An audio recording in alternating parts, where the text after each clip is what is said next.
Are you finding it hard to pay your energy bills at the moment? Well, if that is the case, you are not alone. New research found a third of people are either in energy debt or struggling to keep up with payments. Consumer expert Helen joins us live in the studio now.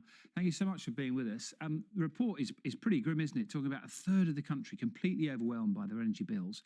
If someone is sitting watching this at home right now in a state of sort of mild panic about what's going to happen, what is the first thing, Helen, that they should be thinking about? The first thing is contact the company, your energy company, because under Ofgem rules, they must try and help you. So you need to tell them in writing what the issues are, how much of a problem it is for you, and they can set up things for you like payment plans, pausing things, looking at hardship grants, but they all do something different. So there's no stock answer, so you do need to contact your company. The other figure that jumped out at me is that 13% of people in arrears say their supplier hasn't contacted them at all in a year. So when you contact them, is it important, do you ring them, or is it important to have a paper trail? Always do it in writing, because then if they ignore you, you've got evidence. If you've got the phone calls, you haven't got any evidence.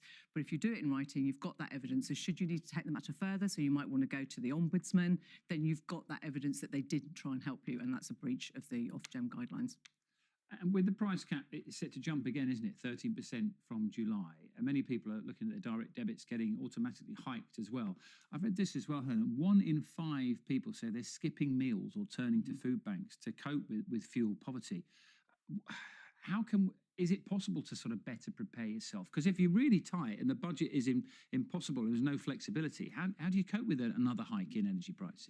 It's just, well, you've got to look at whether you can try and fix as soon as you can, because they're taking away, the best deals, obviously, when they know it's going to go up. So look at that and look at any fee that you might have to pay if you break that early. If for some reason all the wars stop and everything, all the prices come down, you might want to break your fixed deal, but I think at the moment you want to try and get a fixed tariff. You want to be looking at, if you're entitled to any benefits, make sure that you're looking at those calculators that are online and seeing if you are entitled to anything, because there are literally millions of people that are entitled to benefits that are not getting them. So it's definitely worth checking that. And in terms of light at the end of the tunnel, is there anybody out there sort of saying, yes, it's going up and it's going to continue to go up maybe in October as well, but it might at some stage start to come down and those bills will get a little bit less?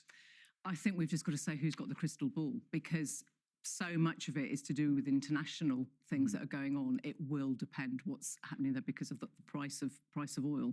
So it is very difficult to say. There are some signs that it might come down, that that things are happening, but it's how long's a piece of string, really. And I think the best bit at the moment you can do is fix.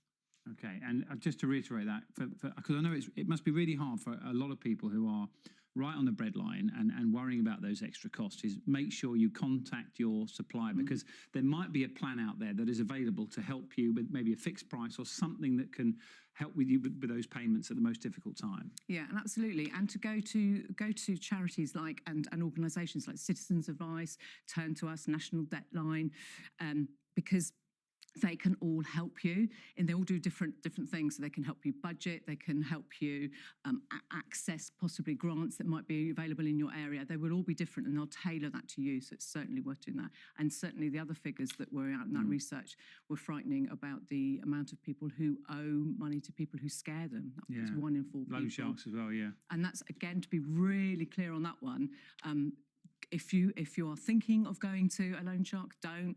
And if you are with one, they usually tend to be a friend of a friend and try and befriend you and look really nice, lend you money, and then you're stuck paying a huge debt. It is illegal if they're not registered with the FCA. So contact the illegal money lending team, who will be able to help you and get that written off and prosecute those people, because it's illegal. Thank you, Helen. Some really handy advice there as ever.